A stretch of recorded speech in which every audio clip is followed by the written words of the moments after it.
friends, I am Srini Edwali and you are watching Srini Unplugged. Please do like this video, share and subscribe, and don't forget to press the bell icon. Friends, finally we come to the last topic of the Wokeism series, which is democracy. So in today's video, we are going to have a look at what democracy is all about, what are its core tenets, or in other words, what are the components that makes up a democracy, and what does it bring to the table, okay? And after that we'll basically look at how wokeism has an interplay with all these different systems and how it is affecting us in our daily lives day in and day out. Okay, so friends, without much further ado, let's get started with democracy. Friends, how is democracy actually defined? Okay, so democracy is a form of government in which the power to make decisions and enact laws is vested in the people.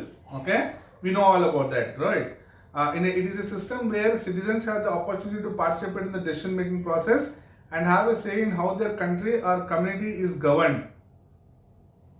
Democracy is typically characterized by several key principles or components, but here is the list of some of the principles that I am going to talk about. Okay, number one is popular sovereignty. Now, in a democracy, ultimate authority rests with the people. Okay, they are the rajas of their own country. Okay. Now, they have the right to choose their leaders through free and fair elections, and the collective will is the foundation of government legitimacy. Okay. Example, the United States is an example of country where popular sovereignty is a fundamental principle. The US Constitution begins with the phrase "we the people," emphasizing that the authority of the government is derived from the citizens. Okay. Friends, while I have spoken about US, I will end this section of the first part of democracy, the core principles or the core component or core tenet of democracy, with a statement that Mr. Narendra Modi made.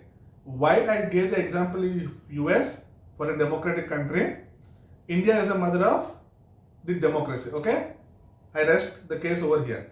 Point number two, the rule of law. Okay. Now, democracies operate under the rule of law, which means that all individuals, including government officials, are subject to and accountable under the law. No one is above the law, and justice is administered impartially. Okay. Example: Germany is known for its strong adherence to the rule of law. The German legal system operates with a high degree of precision, impartiality, and the government officials can be held accountable under the law. Okay. Point number three, individual rights. So democracy recognizes and protects the fundamental rights and freedom of individuals, such as freedom of speech, freedom of press, freedom of assembly, and the right to the due process. These rights are essential for the protection of minority interests and promotion of individual autonomy. You have seen the negative effects of this free speech. Okay, we all know about it. I'll not dwell deep into it. Okay, so next point, political pluralism. Democracy allows for the existence of multiple political parties and interest groups. Okay, this diversity of political perspectives ensures that citizens have choice and alternatives in their government. Okay, very similar to your capitalistic system. Okay, where people have the consumers have the choice to pick up their interested products and services. In what you call your democracy also, you can pick and choose a party of your choice and interest. Okay, example, India has a multi-party system with a wide range of political parties representing various interests and ideologies. This diversity allows Indian citizens to choose from different political options. Okay, next point, free and fair elections. Okay, democratic elections are a cornerstone of the system. Elections must be held regularly and they must be free from coercion, fraud and manipulations. All eligible citizens should have the opportunity to vote, and the results must reflect the will of the people. Okay, very self-explanatory. Example, the United Kingdom holds regular elections for its parliament, and these elections are known for their fairness and integrity. The results of these elections determine the composition of the government. Next point, political participation. Democracy encourages citizens to participate in the political process. This can include voting, running for office, engaging in political activism, and expressing opinion on government policies. Okay.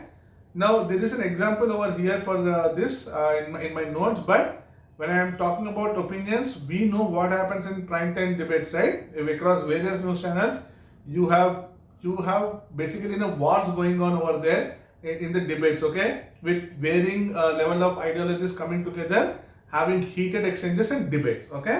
I have an example here of Switzerland. Okay, I'll anyway go through with that. Switzerland encourages political participation through a system of direct democracy where citizens can propose and vote on laws and policies through referendums and initiatives, okay. And this is something that happens in India in prime time debates, okay. So what is the next point? So accountability and transparency, that anyway we have just touched upon. So in democracy, governments are expected to be accountable to the public. They must operate transparently with information decision-making process accessible to the citizens. Elected officials are accountable to their constituents and can be removed from the office through democratic means, okay. If people like me and you decide that an X party or X individual is not right to run a particular state or a particular country, throw them out, okay, through a democratic process.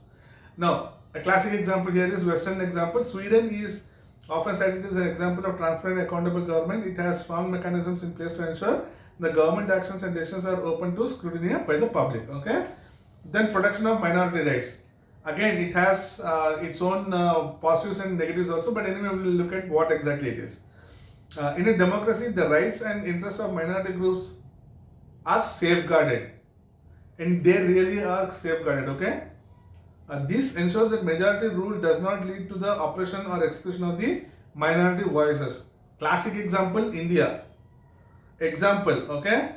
Apart from what I just spoke about, South Africa's post-apartheid constitution is designed to protect the rights of minorities, particularly the rights of the previously marginalized black population, okay.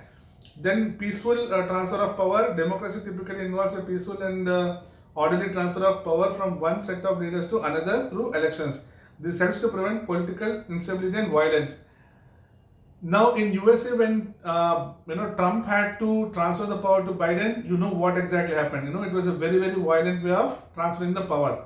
But come India, no political institution or party has any problem transferring the power to the elected representatives in a smooth and seamless manner. Okay. So I gave that example, right? And last but not the least is civil society and civic education.